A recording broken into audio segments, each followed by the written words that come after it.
राशिद एक पुराने मोहल्ले के छोटे घर में पैदा हुआ। वालिद मजदूर और मां सिलाई का काम करती थी। घर में सुकून था मगर तंगदास्ती भी।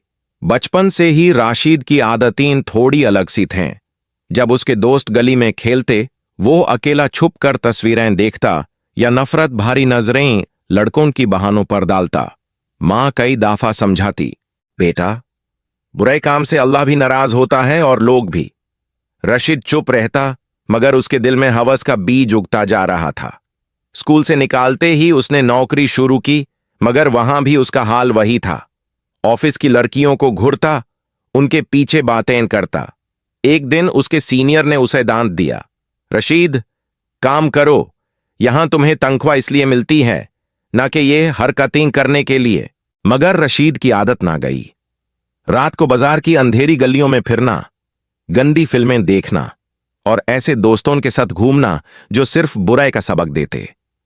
धीरे धीरे उसकी पहचान एक हवस परस्त नौजवान की बन गई। 28 साल की उम्र में उसके वलिदैन ने उसकी शादी नैला से कर दी। नैला बहुत सीधी और शरीफ लड़की थी। उसने सोचा कि शायद शादी के बाद रशीद सुधर जाए। शादी के पहले दिन ही नैला ने महसूस कर लिया कि रशीद का दिल कहीं और है। वो अक्सर रात देर से घर आता, मोबाइल छुपाता और बीवी से बात करने के बजाय गुस्सा करता। नैला ने एक दिन प्यार से कहा, राशिद, तुम इतनी दूर क्यों रहते हो? मैं तुम्हारी बीवी हूं, तुम्हारा साथ देने के लिए।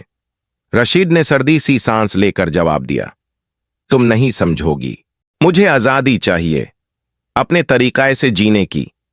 नैला चुप हो गई, मगर उसके दिल में खौफ और दुख भर गया।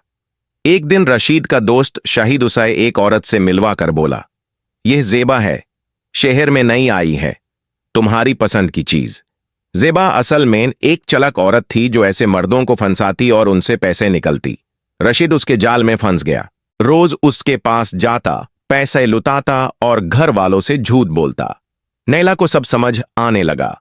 उसने कहा, रशीद, तुम जिस रास्ते पर जा रहे हो वहां सिर्फ बर्बादी है, मैं तुम्हें संभलना चाहती हूं।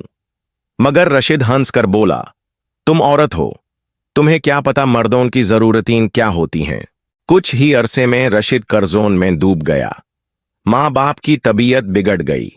उनकी दुआ थी कि बेटा ठीक हो जाए, मगर रशीद ने उनकी एक ना सुनी। नैला रातों को रो रो कर अल्लाह से दुआ करती, या अल्लाह, मेरे शोहर को हिदायत दे, वरना मैं तुझ जाऊंगी। मगर रशीद पर हवस का जुनून इतना था कि उसने बीवी को भी दुश्मन समझना शुरू कर दिया। एक दिन उसने नैला पर हाथ उठाया और कहा, तुम मेरी जिंदगी में रुकावट हो, तुम्हें तलाक दे दूंगा अगर ज्यादा बोली तो। नैला की दुनिया अंधेरी हो गई। वक्त गुजरने लगा। जेबा जैसे लोगों ने रशीद का सब कुछ निकाल लिया। तनख्वाह खत्म, कर्ज बढ़ गया, घर के सामान बिक गए। आखिरकार नैला ने तलाक ले ली और अपने वालिदैन के घर चली गई। माँ बाप उसके गम में मर गई। रशीद बिल्कुल अकेला रह गया। एक रात बाजार की फुटपाथ पर बैठकर उसने सोचा, मैंने क्या पाया? न घर, न बीवी, न माँ बाप, न दोस्त, सिर्फ तन्हाई और रुसवाई। हवास ने मुझे इंसान से जानवर बना दिया। उसकी आंखों से आंसू बह रहे थे, लेकिन अब सब कुछ देर हो चुकी थी। इंसान अगर अपनी हवस पर काबू ना पाए तो उसकी जिंदगी रशीद की तरह उजड़ जाती है। घर, इज्जत, प्यार और सुकून सब कुछ खत्म हो जाता है।